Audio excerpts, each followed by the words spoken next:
Magkano kape niyan ate? 40 po. Pag estudyante? 45. 45 pag estudyante. Pwede na, doon ako sa estudyante.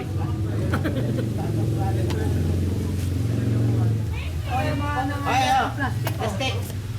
Ilagay yung gamit nyo.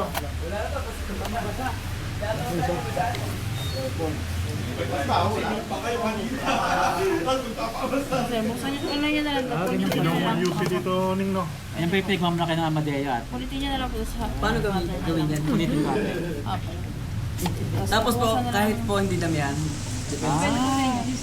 Hindi na napadaan din tayo. may videoan nyo. Kaya ko lang matitikman yung kape dito sa Amadeo eh.